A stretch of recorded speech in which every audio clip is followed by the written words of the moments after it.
Eu gostaria de convidar as crianças para virem à frente agora.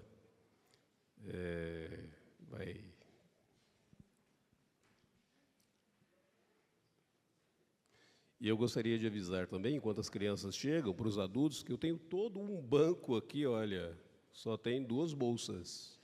Pode ser ocupado. É claro que você vai ficar mais perto do pastor, você vai ser o primeiro a receber a bronca, talvez seja por isso que você não queira sentar aqui, mas pode sentar.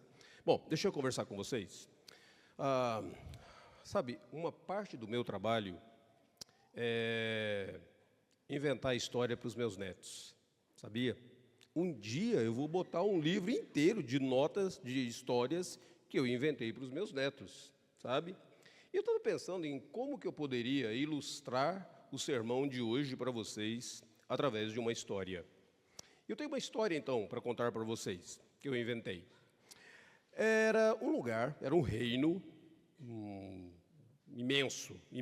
O nome do reino era Cosmos. Esse reino tinha um rei. Era um rei muito bondoso, chamava-se Rei Emanuel. Ele era muito bondoso, ele era muito gentil e ele cuidava muito das pessoas. E nesse reino tinha uma cidade chamada Pedrinhas.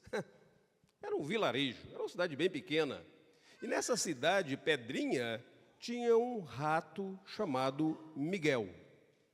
Acontece que um dia veio uma chuva, uma tempestade, igual essas chuvas que estão acontecendo em São Paulo, aqui, você entendeu? Aquela ventos e tal, e destruiu a cidade de Pedrinhas. Quando Miguel olhou e ele viu que muitos coleguinhas deles também estavam agora sem nada para comer. Algumas pessoas tinham até morrido.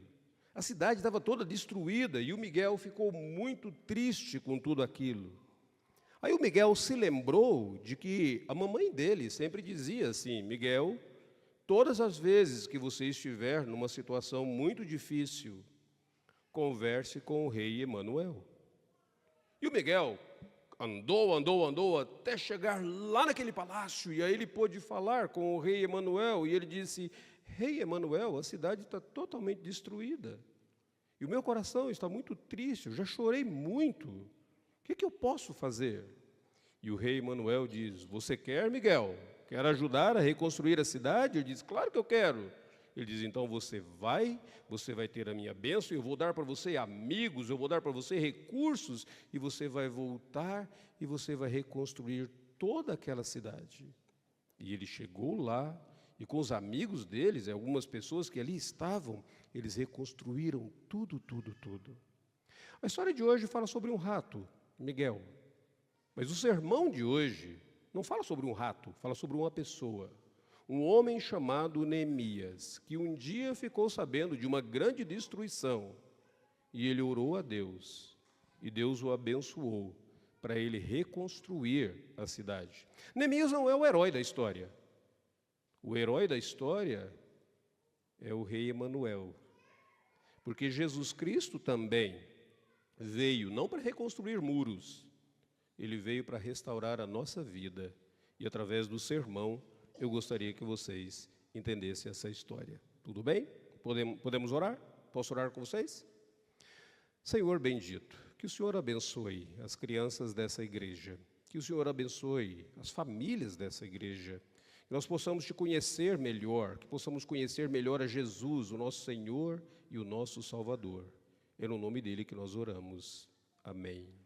Hoje tem algo diferente para vocês. O presbítero Eliel preparou um material que vocês podem, quando estiverem ouvindo a mensagem que fala sobre Neemias e sobre a atitude de Neemias, da tristeza dele quando veio a cidade, vocês podem colorir. E podem até encontrar umas palavras do sermão ali num joguinho. Então, pega aqui com o presbítero Eliel quando vocês forem para o banco lá com o papai e a mamãe. Tá bom? Deus abençoe vocês.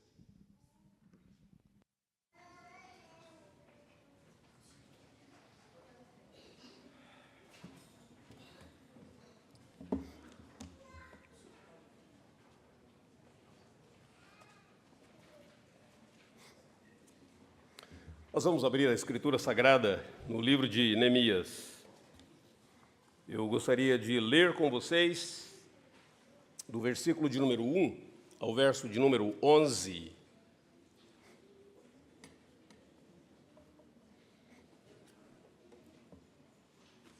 Iniciamos hoje essa nova série de estudos, meditação da Palavra de Deus. Existe uma lógica, existe um método. Eu tive um professor que já está na glória, Dr. David Powlison, que ele dizia: "There is a method behind the madness." Há um método por detrás dessa loucura. Quando nós voltamos da pandemia, a igreja estava se reestruturando.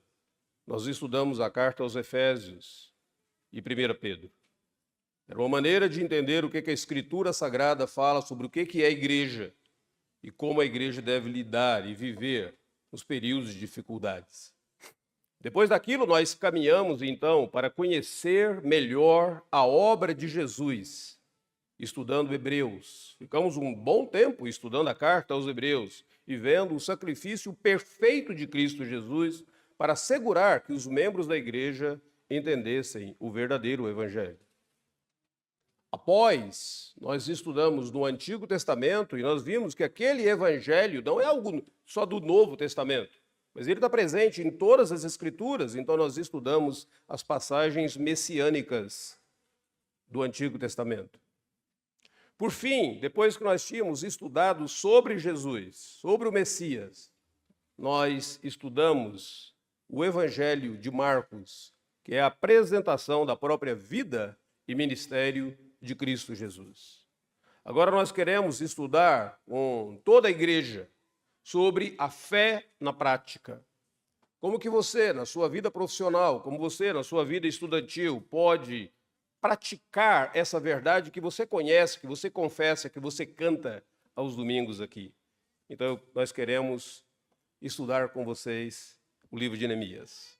Neemias, capítulo de número 1, eu vou ler o texto bíblico, eu estou lendo da Nova Almeida, se tiver algumas variações, apenas para você saber. Diz assim: palavras de Neemias, filho de Acalias. No mês de Quisleu, no 20º ano, quando eu estava na cidadela de Suzã, veio Hanani, um dos meus irmãos, com alguns homens de Judá. Então lhes perguntei a respeito dos judeus que escaparam e que sobreviveram ao exílio e a respeito de Jerusalém. E eles me responderam: os restantes que sobreviveram ao exílio e se encontram lá na província estão em grande miséria e humilhação. As muralhas de Jerusalém continuam em ruínas e os seus portões foram destruídos pelo fogo. Quando ouvi essas palavras, eu me sentei, chorei e lamentei por alguns dias.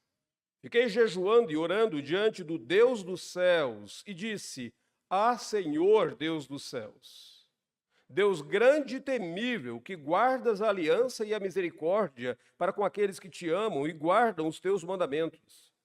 Estejam atentos aos teus ouvidos e os teus olhos abertos para que atendas à oração do teu servo que hoje faço diante de ti, dia e noite, pelos filhos de Israel, teus servos. Eu faço confissão pelos pecados dos filhos de Israel, os quais temos cometido contra ti. Eu e a casa de meu pai pecamos. Temos procedido de forma totalmente corrupta contra ti e não guardamos os mandamentos, nem os estatutos, nem os juízos que ordenaste a Moisés, teu servo. Lembra-te da palavra que ordenaste a Moisés, teu servo, dizendo: se vocês forem infiéis, eu os espalharei entre os povos. Mas se vocês se converterem a mim, guardarem os meus mandamentos e os cumprirem, então, ainda que os seus desterrados estejam nos lugares mais distantes da terra, de lá os ajuntarei e os trarei para o lugar que escolhi para fazer habitar o meu nome. Estes ainda são os teus servos. E o povo que resgataste com o teu grande poder e com a tua mão poderosa, ah, Senhor, estejam atentos os teus ouvidos à oração do teu servo e à oração dos teus servos que se agradam de temer o teu nome. Faze com que o teu servo seja bem-sucedido hoje e encontre misericórdia diante deste homem. Nesse tempo eu era copeiro do rei. Vamos orar nesse momento? Bendito Deus, a tua palavra foi aberta e lida e nós somos gratos por esse privilégio de podermos ler publicamente a palavra do Senhor em nosso país. Nós rogamos que o teu Santo Espírito abra o nosso coração e a nossa mente para compreendermos a tua palavra e colocá-la em prática na nossa vida. Nós te rogamos no nome de Jesus. Amém. Aquilo que é sabido de todos nós é que o livro de Neemias tem sido amplamente estudado como sendo um material fantástico sobre liderança, tanto nos contextos religiosos quanto nos contextos seculares. Por exemplo, existe um material que foi publicado pelo Tribunal de Justiça do Rio de Janeiro, um TCC, um trabalho de conclusão de curso, destacando os princípios aplicáveis, princípios de liderança de Neemias aplicados às organizações. Existe um projeto chamado Projeto Timóteo, que se destina à instrução de seminaristas, pastores, missionários, e eles utilizam os princípios de liderança de Neemias para planejamento, organização, motivação comunitária e assim por diante. O Instituto Agai, aqui no Brasil, utiliza um livro cujo título é Neemias e a Dinâmica da Liderança Eficaz, em todos os seus cursos. Esse livro é um livro que tem vários princípios de liderança. Deixe-me destacar, pelo menos 5 deles, ao longo das nossas exposições, você vai observar isso de forma muito clara, mas deixa eu destacar 5 desses princípios para vocês. Talvez o primeiro deles, aquele que poucos líderes consideram, seja o princípio da disposição e da voluntariedade. Por exemplo, Neemias ele não ficou esperando um convite formal para trabalhar. Ele se dispôs diante da necessidade, diante da catástrofe que estava lá em Jerusalém, ele se dispôs. Esse é um dos primeiros princípios para um líder. Aquele que fica aguardando um convite glorificado para fazer alguma coisa, provavelmente ele não tem muita liderança. Mas aquele que se dispõe, ele vê a necessidade, ele vê onde ele deve trabalhar. O segundo princípio de liderança que você encontra aqui é aquilo que tem sido chamado de liderança fundamentada na visão. Neemias tinha a visão de que o reino de Deus passaria por Jerusalém e não pela cidadela de Suzã. De que o reino de Deus contaria com o fato de que o Messias morreria em Jerusalém para redimir o povo. Então ele é um líder visionário. Ele vê a miséria, vê a desgraça, vê o potencial e ele se dispõe. E ele tem esse princípio de uma liderança fundamentada na visão. Mas Neemias também é um líder que utiliza o planejamento estratégico. Ele analisa a situação, ele inspeciona a cidade, ele apresenta uma estratégia para o povo e aquilo que deveria demorar 6 meses, a reconstrução dos muros, ele consegue em 52 dias. Fantástico. Todos nós gostaríamos de ter alguém trabalhando nas nossas obras, reforma da casa, reforma da igreja, que fosse assim, não é? 6 meses, 52 dias. O Eliel, o presbítero Eliel, está procurando alguém assim até hoje, correto? Da comissão de construção da nossa igreja. Um outro princípio fantástico que você observa em Neemias é o princípio da liderança motivacional. Porque ele não apenas dá ordem para as pessoas, mas ele dá exemplo, ele atua como modelo. Ele não apenas manda o indivíduo pegar um tijolo e colocar ali, ele pega esse tijolo. Ele faz, ele trabalha com essa motivação das pessoas ali. Existe o princípio também da liderança servidora, na qual Neemias não explora o povo, mas ele serve. Mas, queridos, o livro de Neemias está na Bíblia porque a mensagem de Neemias vai muito além de princípios sobre liderança. Na verdade, a mensagem de Neemias é sobre a fidelidade de Deus aos seus mandamentos e o cuidado de Deus com o seu povo. A mensagem de Neemias ilustra o ministério daquele que deixou não apenas um palácio, como era o caso de Neemias, ele abandona o palácio, ele é um servo do rei, ele é copeiro do rei, mas a mensagem de Neemias ilustra a atitude daquele que deixou o esplendor da sua glória e veio à terra, não para restaurar muros, mas para restaurar as ruínas causadas pelo pecado na minha e na sua vida. A história de Neemias aponta para aquele que é a pedra fundamental, não do muro, mas da igreja de Deus, aquele que é o construtor verdadeiro da Nova Jerusalém, onde nós iremos habitar. Deixa eu falar um pouquinho para vocês sobre o contexto geral de Neemias e depois a mensagem desse capítulo 1. Neemias viveu no século 5 antes de Cristo. E aquele período era dominado, né, viveu em um local dominado pelo Império Persa, o atual Irã hoje. Só que aquele Império Persa, na época de Neemias, ele era vasto, ele ia desde o Egito até a Índia. Vastíssimo. E Neemias ele foi contemporâneo de grandes líderes mundiais. Por exemplo, enquanto Neemias estava a reconstruir os muros de Jerusalém, Buda começava o seu trabalho lá na Índia. Sócrates e Platão estabeleciam os princípios da filosofia lá em Atenas, na Grécia. Na época de Neemias, na Bíblia Sagrada, Esdras, Esther e o profeta Malaquias também estavam atuando. Ele foi contemporâneo de todos esses. Para você entender um pouquinho daquela época, você precisa entender pelo menos 3 coisas.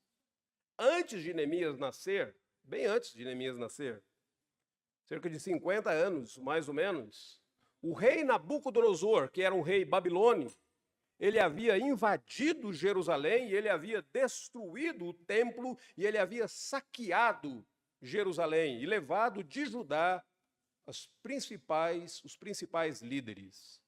Naquela época, Daniel foi levado para a Babilônia.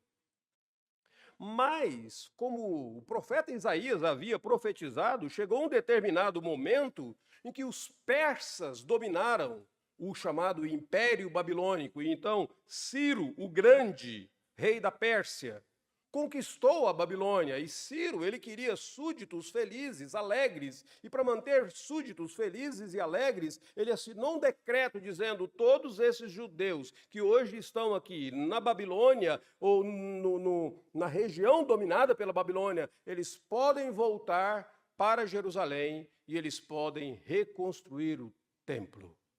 Momento de grande alegria, momento de grande euforia. E eles começaram a reconstruir o templo sob a liderança de um homem chamado Zorobabel. Nome fantástico para você sugerir para nome de filho de outra pessoa. Não o seu. Se você pega José, Pedro, Manuel, mas Zorobabel. Zorobabel foi um grande líder e ele começou a reconstruir aquele templo lá em Jerusalém. Foi mais ou menos depois da reconstrução do templo que Esdras veio. Esdras era um escriba e agora temos o templo, mas nós precisamos de alguém que ensine no templo a lei de Deus. Esdras foi para ensinar. Só que na época de Esdras, os inimigos do povo de Deus simplesmente montaram um esquema, um estratagema, e fizeram uma fake news, uma notícia errada para o rei persa, que agora já era outro rei, era Artaxerxes. Outro nome para você botar na sua lista de sugestões. Artaxerxinho, já imagina você chamar uma criança? É cruel, né?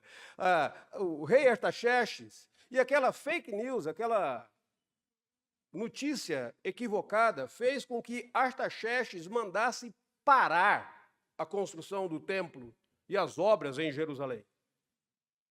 Aí surge aquele momento de grande miséria e humilhação. Neemias escuta tudo isso. E Neemias diz: eu devo ir lá.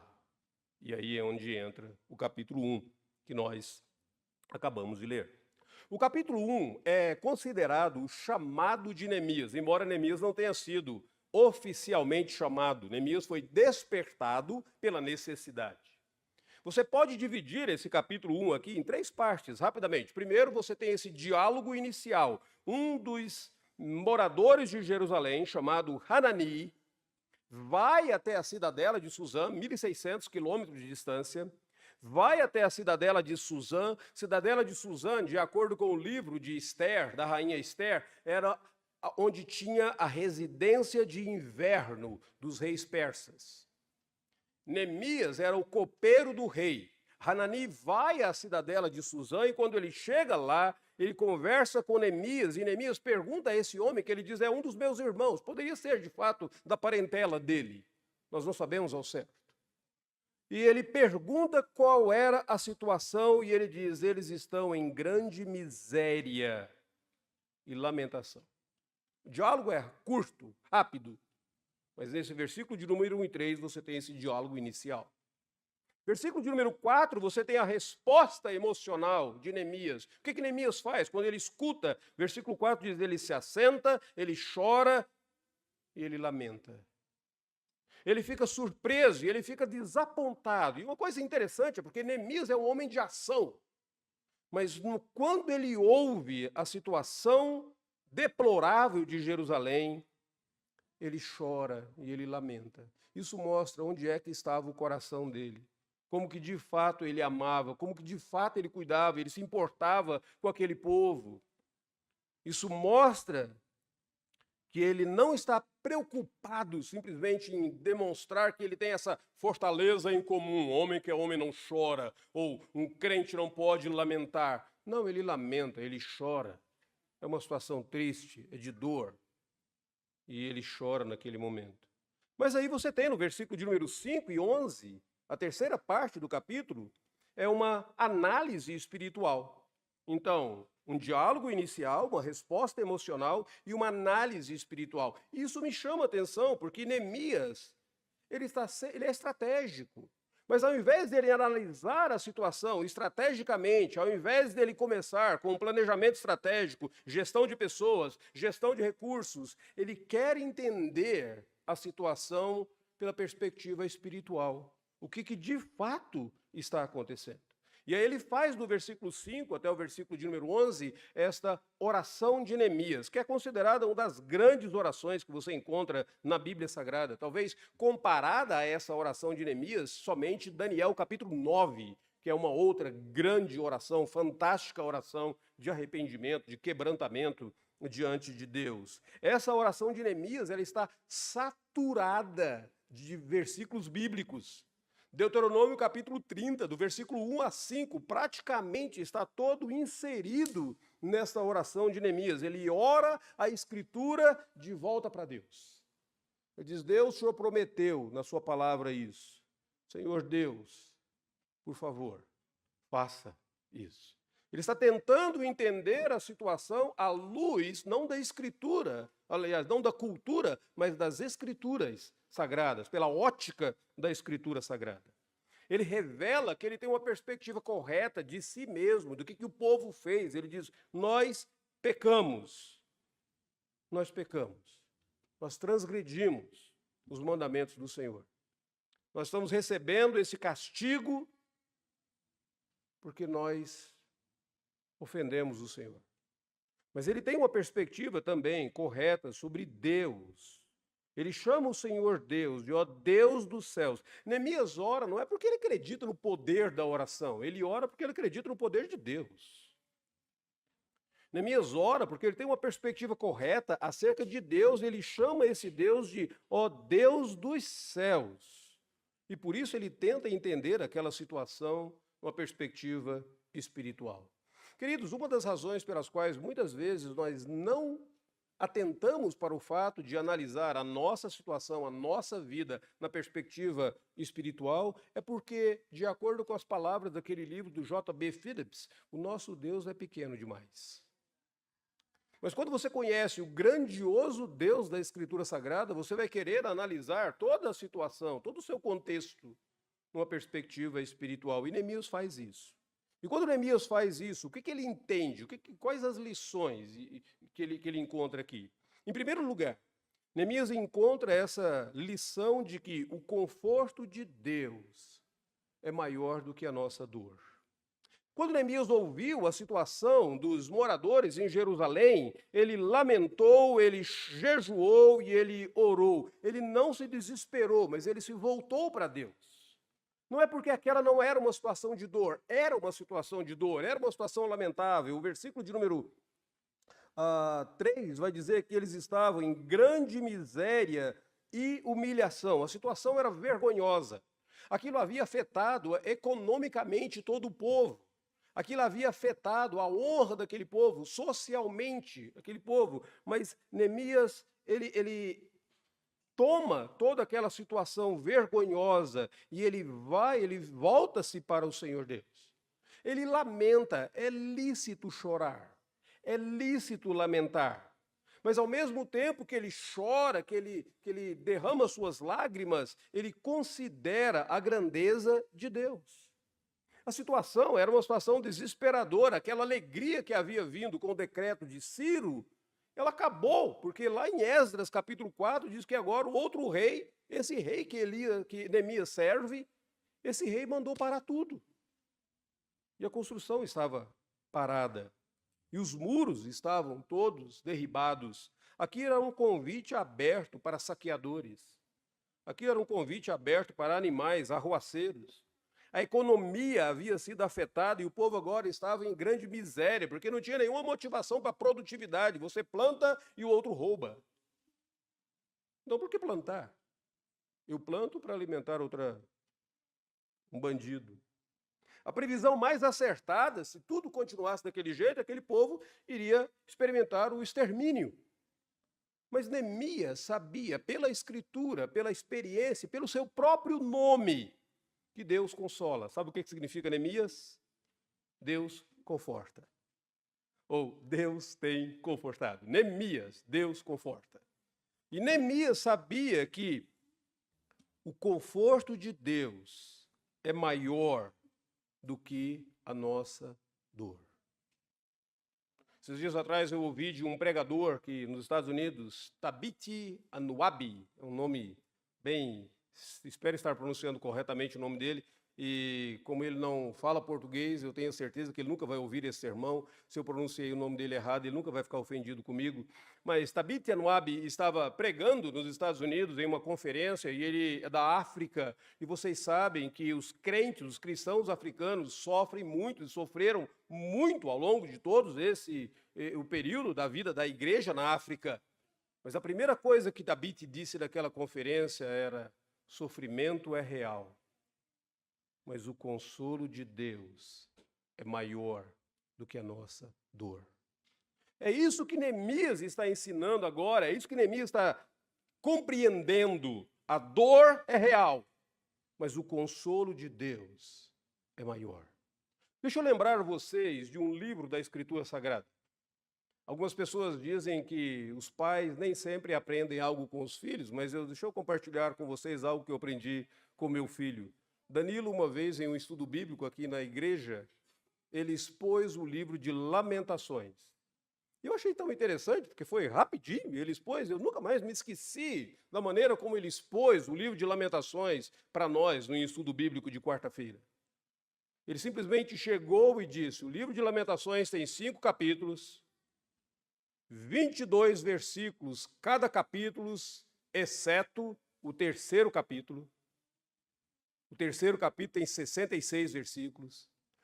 Cada desses capítulos com 22 versículos, eles estão utilizando uma letra do alfabeto hebraico, porque o escritor de Lamentações está utilizando todas as letras do alfabeto para lamentar a sua dor, a sua tristeza e a sua angústia. Tão profunda e intensa era a sua angústia. Mas no capítulo 3º, que fala sobre as misericórdias de Deus, ele diz que as misericórdias do Senhor são 3 vezes mais do que a nossa dor. A dor é real, mas o consolo de Deus é maior. E essa é a mensagem, primeira mensagem de Neemias nesse texto. E para você, crente que está em Cristo Jesus, eu quero que você saiba que Jesus Cristo é o supremo consolador. Isaías diz: um menino nos nasceu e um filho se nos deu, e ele será chamado maravilhoso conselheiro. A dor é intensa, mas o consolador é eficaz. Isaías 53 diz que ele tomou sobre si as nossas enfermidades, as nossas dores, levou sobre si, porque o castigo que nos traz paz estava sobre ele, pelas suas pisaduras nós fomos sarados. Mateus diz: vinde a mim todos que estáis cansados, sobrecarregados, e eu vos aliviarei, disse Jesus. A dor é intensa, mas o consolo é maior. Segunda lição: o amor do Senhor é maior do que os nossos fracassos. Observe aqui na oração de Neemias. Neemias ora e ele confessa os seus pecados e ele diz assim: nós temos pecado contra o Senhor. Nós erramos o alvo. Domingo passado o pastor Jader estava expondo aqui sobre pecado e ele deu 3 ilustrações do que é pecado. E o povo agora estava dizendo: nós temos pecado contra o Senhor, nós transgredimos os teus mandamentos. Senhor Deus, o Senhor guarda os seus mandamentos e nós fracassamos. Tudo aquilo que o Senhor nos ordenou para fazer, nós fracassamos. Mas Deus seja misericordioso.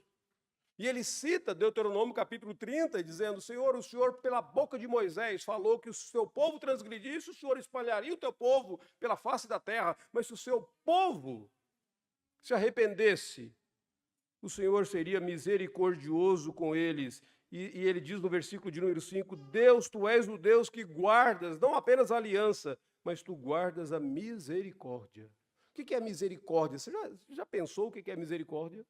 Talvez uma das melhores definições que eu tenho de misericórdia vem do livro de Juízes, capítulo de número 10, versículo 16, diz que o povo de Deus estava numa situação tão lamentável, que a Bíblia diz assim, e Deus não pôde reter a sua compaixão por causa da desgraça do povo.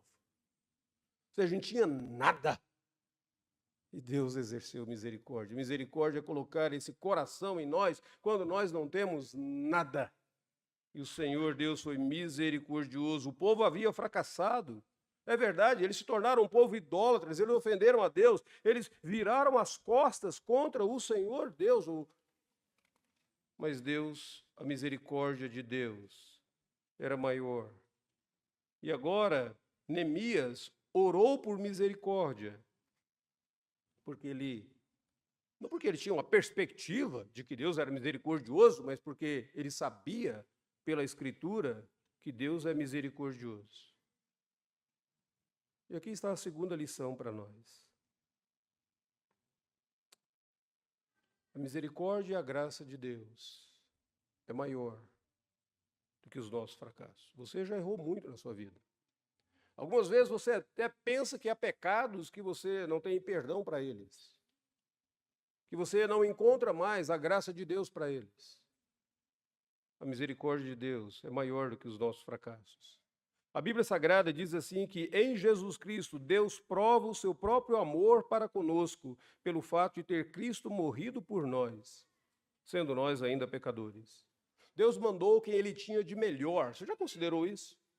Muitas vezes, quando eu estou nos concílios, nos sínodos da igreja, quando eu vejo nas autarquias da igreja, mandando missionários, geralmente manda missionário alguém que não serviu para igreja alguma. Não deu certo em igreja alguma, manda um missionário. Eu digo, não, manda o melhor. Pega o melhor pastor que vocês tiverem. E manda o melhor, porque foi isso que Deus fez. Deus pegou o melhor que ele tinha, seu próprio filho, e ele mandou o seu próprio filho, o melhor, para morrer por nós na cruz do Calvário e nos trazer redenção. Neemias de fato orou pelo povo, mas em Jesus Cristo, você crente, você tem um intercessor que ora por você, vive para interceder por você. Seus fracassos são verdadeiros, mas a misericórdia de Deus é maior. Eu tenho que andar rápido por conta do meu horário e eu quero já saltar para a terceira e a última divisão do nosso texto. Versículo de número 11. Olha o que Neemias pede no versículo 11. Ah, Senhor, e sejam atentos os teus ouvidos à oração do teu servo e à oração dos teus servos que se agradam de temer o teu nome. Faze com que o teu servo seja bem-sucedido hoje e encontre misericórdia diante deste homem. Nesse tempo eu era copeiro do rei. A situação dele não era fácil. Se você considerar, ele estava geograficamente distante de Jerusalém, 1.600 quilômetros, pode não ser muito para você hoje aqui no Brasil, mas naquela época os métodos de viagem era muita coisa, era distante. Economicamente era desfavorável, ele era apenas um servo. A posição dele era uma posição exaltada, ele era copeiro do rei, mas ele era servo, ele era escravo.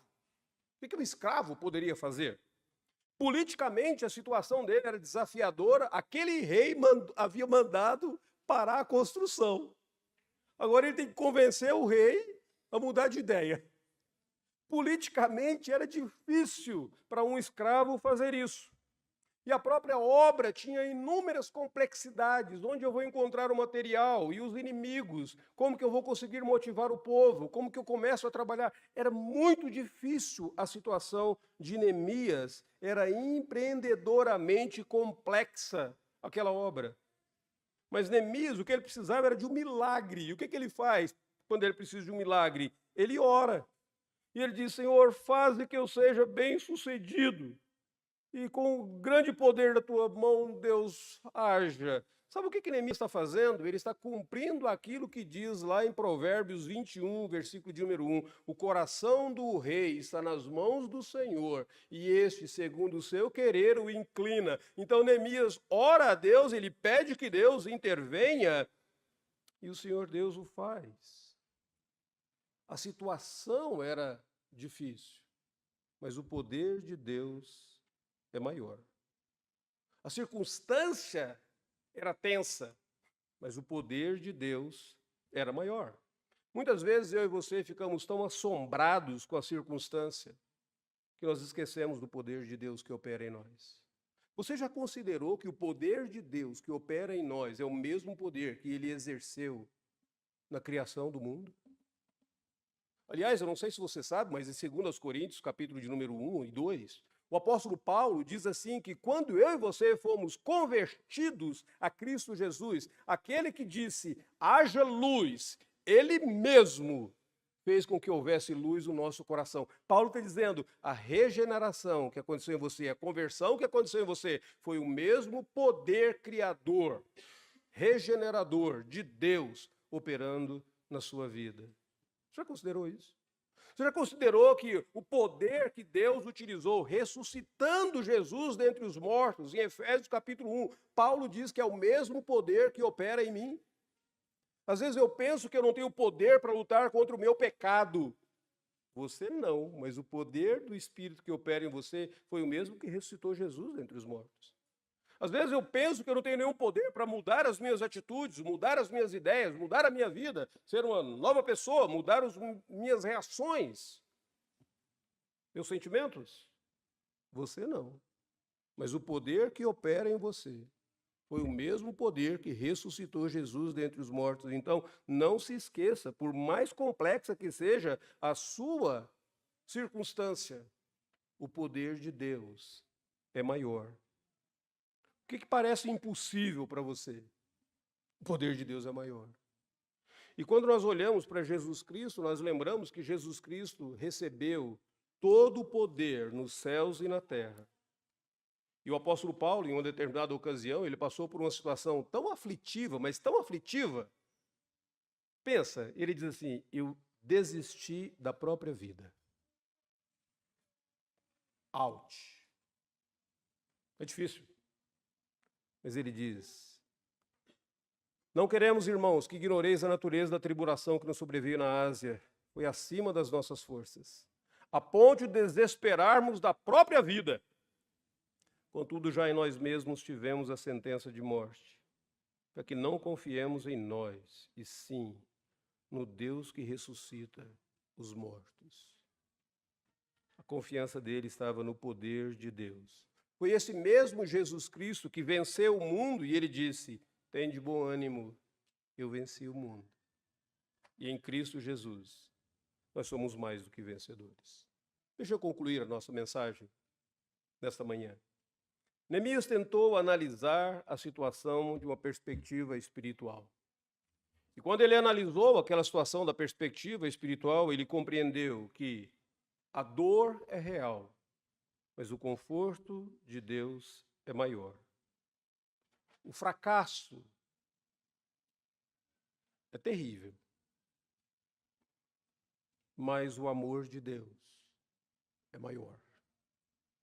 As circunstâncias são apavorantes, mas o poder de Deus é maior. A vida cristã é uma caminhada na qual eu e você precisamos do poder de Deus todos os dias. Mas para nós que estamos em Cristo Jesus, as Escrituras Sagradas dizem que nós somos diariamente abençoados com toda sorte de bênção nas regiões celestiais em Cristo Jesus. Crente, hoje você vai poder participar de uma dessas bênçãos. Crente, hoje você vai poder participar da ceia do Senhor. Crente, hoje você vai poder, no momento da ceia, se lembrar de Jesus Cristo que derramou o sangue dele por você, que entregou a vida dele para que ele recebesse a punição de Deus e você recebesse as bênçãos nele. Crente, você é mais que vencedor em Cristo Jesus. Nós vamos orar neste momento e logo depois eu vou convidar os meus irmãos presbíteros a virem à frente para ministrarmos a ceia do Senhor. Desde já eu peço aos diáconos, certamente o Marquinhos já deve ter conversado com a equipe dele, para deixar de prontidão elementos, o vinho e pão, já caso falte na distribuição mais próximo para a gente fazer a reposição rápida. Hoje nós temos uma igreja cheia, bênção da parte do Senhor. Vamos orar nesse instante? Senhor bendito, nós queremos derramar o nosso coração diante de Ti. Gratos por quem Tu és, gratos pelo cuidado que tens tido para conosco. Senhor, fortalece a Tua igreja, vivifica o nosso coração. Dá-nos a graça de sabermos quão enriquecidos e abençoados nós somos em Ti. Em Jesus, o nosso Senhor e Salvador. Amém.